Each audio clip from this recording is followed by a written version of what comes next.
warahmatullahi wabarakatuh. Selamat pagi anak-anak. Bagaimana kabarnya hari ini? Semoga sehat selalu dan tetap semangat untuk belajar. Berdoa terlebih dahulu ya. Hari ini kita akan belajar mengenai materi kelas 2, subtema 1, hidup rukun, dan subtema 2, hidup rukun di tempat bermain. Oke, sekarang Ibu mau bertanya, apakah anak-anak suka bermain? Ya, tentu saja anak-anak pasti sangat suka bermain. Apalagi bila bermain bersama teman-teman. Mungkin ada yang suka bermain di lapangan, bermain bola mungkin, atau bermain sepeda, atau bermain ketika jam istirahat, atau bermain ayunan di taman. Mungkin juga ada yang suka bermain bersama ke rumah teman. Menyenangkan bukan? Pasti juga akan sangat senang apabila mempunyai banyak teman kan?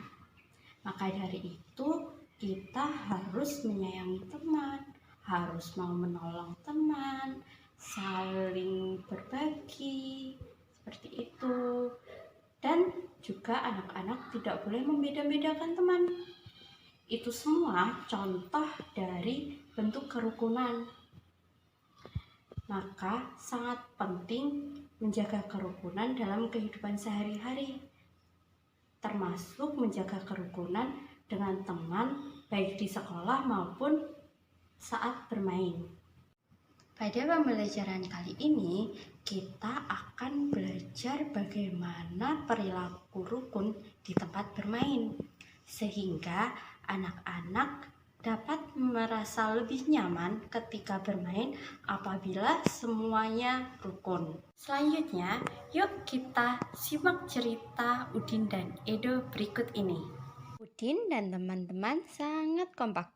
Banyak kegiatan yang dilakukan bersama. Misalnya, memperingati Hari Kemerdekaan. Edo, kamu sudah tahu belum?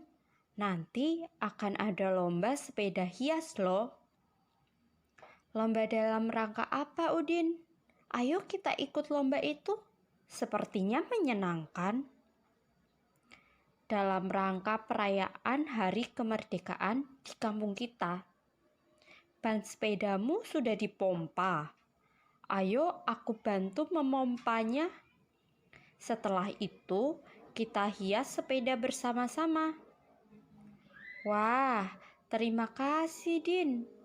Mari kita mempersiapkan keperluan untuk menghias sepeda kita. Nah, itu tadi percakapan antara Udin dengan Edo. Di dalamnya terdapat kalimat ajakan.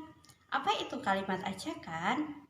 Kalimat ajakan adalah salah satu kalimat perintah yang bertujuan untuk mengajak seseorang atau sekelompok orang untuk melakukan sesuatu. Biasanya, kalimat ajakan menggunakan kata ayo, seperti ayo kita belajar bersama. Ayo makan kue itu. Ayo bermain bersamaku. Anak-anak bisa mencoba mempraktekkan kalimat tadi dengan bantuan orang tua. Bisa juga menggunakan kata mari, seperti mari kerjakan bersama, mari ikut denganku, mari menonton sulap, dan lain-lain. Anak-anak bisa mencoba mempraktekkan kalimat tadi dengan bantuan orang tua.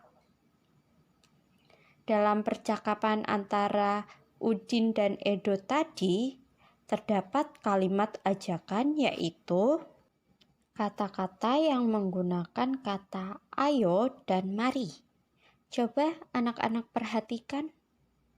Di dialog pertama, tidak ada kata ayo maupun mari. Jadi, di dialog pertama tidak ada kata ajakan. Kemudian di kalimat kedua terdapat kata ayo, yaitu ayo kita ikut lomba itu. Berarti ini adalah kalimat ajakan untuk mengikuti lomba. Pada kalimat percakapan yang ketiga ada kata ayo, yaitu ayo aku bantu memompanya. Merupakan kalimat ajakan juga, yaitu mengajak untuk memompa.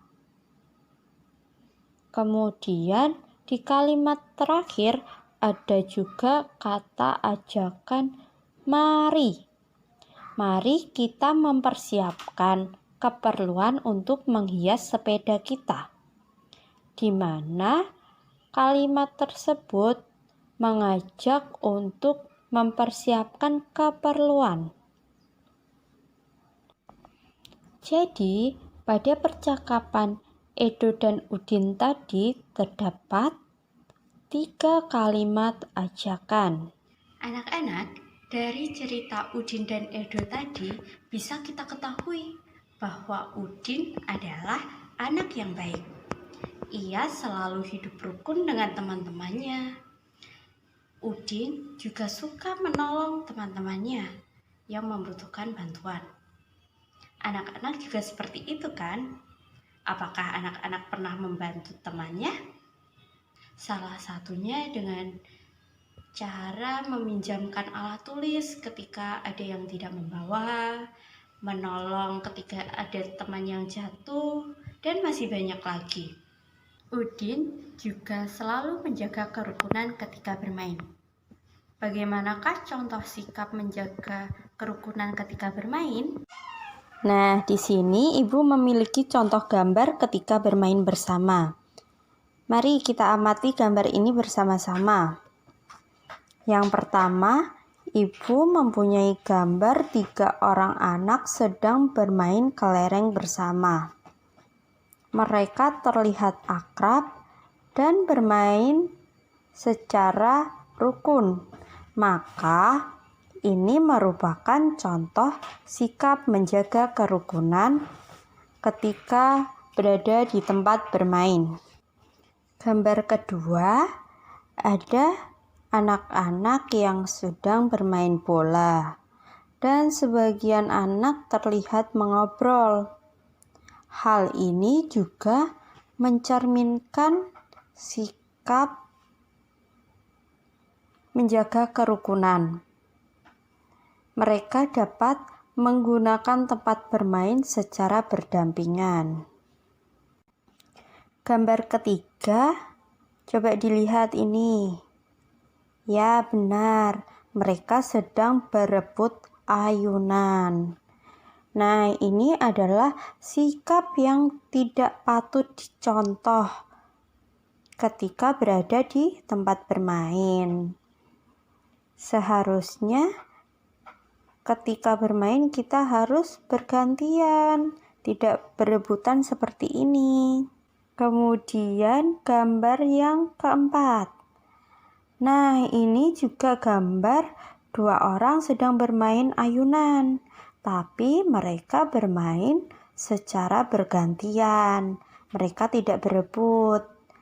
Jadi ini adalah sikap yang baik dan harus dicontoh. Kemudian gambar yang terakhir, gambar kelima.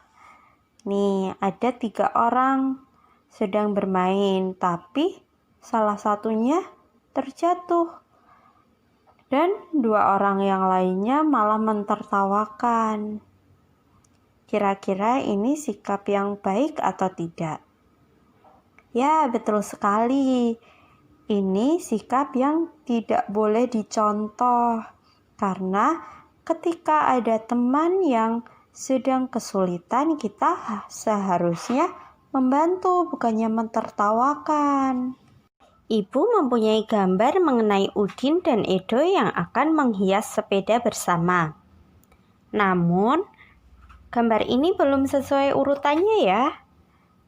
Nah, sekarang mari kita urutkan bersama agar gambar ini dapat menjadi sebuah cerita yang runtut. Ya, di sini ada 4 gambar. Gambar yang pertama itu Edo dengan Udin sedang menghias sepeda. Gambar yang kedua, Udin sedang mengetuk pintu. Gambar yang ketiga, Udin berpamitan untuk pulang. Dan gambar keempat, Edo menjawab. Gambar-gambar ini jika dirangkai menjadi suatu cerita akan menjadi sangat menarik. Jadi begini ceritanya. Udin dan Edo berencana menghias sepeda bersama di rumah Edo. Udin datang ke rumah Edo. Sesampainya di sana, Udin langsung mengetuk pintu dan mengucapkan salam. Setelah itu, mereka langsung ke garasi untuk menghias sepeda bersama. Namun tidak terasa hari sudah sore. Udin pun berpamitan dengan Edo. Hari sudah sore, Do. Aku permisi pulang ya. Aku harus beribadah. Lalu Edo menjawab, "Baik, Din. Kita lanjutkan menghias sepeda esok hari." Dari cerita Udin dan Edo tadi sangat mencerminkan pengamalan Pancasila, terutama sila pertama dan kedua. Mari kita ingat kembali lambang negara Indonesia. Lambang negara Indonesia adalah Garuda, burung yang gagah dan perkasa. Lihat bagian perisainya. Perisai ini memuat simbol-simbol sila-sila yang ada pada Pancasila. Pancasila adalah dasar negara Indonesia. Pancasila terdiri dari 2 kata, yaitu panca yang berarti 5 dan sila yang berarti aturan. Sehingga Pancasila dapat diartikan sebagai 5 dasar atau 5 aturan. Maka dari itu, lambang yang ada di perisai burung Garuda juga ada 5, yang melambangkan masing-masing sila. Bunyi sila pertama adalah ketuhanan yang Maha Esa. Simbolnya berupa bintang berwarna emas. Bunyi sila kedua adalah kemanusiaan yang adil dan beradab. Simbolnya berupa rantai berwarna emas. Bunyi sila ketiga adalah Persatuan Indonesia. Simbolnya berupa pohon beringin yang besar dan lebat. Bunyi sila keempat adalah kerakyatan yang dipimpin oleh hikmat kebijaksanaan dalam permusyawaratan perwakilan yang disimbolkan dengan kepala banteng. Dan sila kelima yang berbunyi keadilan sosial bagi seluruh rakyat Indonesia yang bersimbol padi dan kapas. Nah, penerapan sila pertama yang ditunjukkan oleh Udin tidak lupa beribadah meskipun sedang bermain. Penerapan sila kedua adalah Edo dan Udin yang saling membantu sesama teman. Anak-anak juga harus menerapkan sikap-sikap seperti itu ya. Mari kita amati gambar ini. Yang pertama, ada sekelompok anak bermain bola. Salah satunya, ketika mau pulang, dia berpamitan dan berkata, "Maaf ya, besok pagi saya tidak bisa datang. Saya mau pergi ke gereja." Coba anak-anak, anak ini mengamalkan sila Pancasila yang keberapa? Ya, benar sekali. Dia mengamalkan sila pertama Pancasila, yaitu ketuhanan yang Maha Esa. Dia mengutamakan beribadah daripada bermain. Kemudian gambar kedua ada anak-anak perempuan yang sedang bermain juga. Ketika ingin pulang, dia berpamitan, "Aku pulang dulu ya, aku mau mengaji." Anak ini mengamalkan sila Pancasila yang pertama juga, yaitu ketuhanan yang Maha Esa. Lambangnya adalah, ya benar, bintang berwarna emas. Gambar yang ketiga, ini adalah anak yang sedang menolong temannya yang jatuh dari sepeda. Kira-kira dia mengamalkan sila keberapa ya? Ya, sila kedua, yaitu kemanusiaan yang adil dan beradab. Lambangnya adalah rantai berwarna emas. Gambar yang keempat ini, yuk kita perhatikan. Di sini ada segerombolan anak laki-laki dan perempuan. Ada yang berkulit putih, ada yang berkulit gelap, ada yang memakai jilbab. Mereka semua tetap bermain bersama. Nah, ini menunjukkan bahwa mereka tidak membeda-bedakan teman. Ini mengamalkan sila Pancasila keberapa? Ayo. Ya, sila kedua Pancasila, yaitu kemanusiaan yang adil dan beradab. Lambangnya adalah rantai berwarna emas. Anak-anak sudah belajar mengenai hidup rukun di tempat bermain. Kita sudah belajar mulai dari kalimat ajakan, sikap-sikap ketika berada di tempat bermain, sikap-sikap yang mencerminkan sila-sila Pancasila, terutama sila 1 dan 2 Pancasila, ketika berada di tempat bermain. Anak-anak juga sudah mengetahui lambang negara Indonesia, yaitu Garuda. Kemudian dasar negara Indonesia, yaitu Pancasila.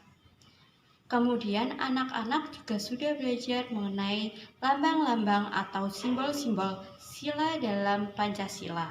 Kita akhiri pembelajaran kali ini dengan berdoa. Sampai jumpa kembali di pembelajaran selanjutnya. Wassalamualaikum warahmatullahi wabarakatuh. Selamat siang anak-anak.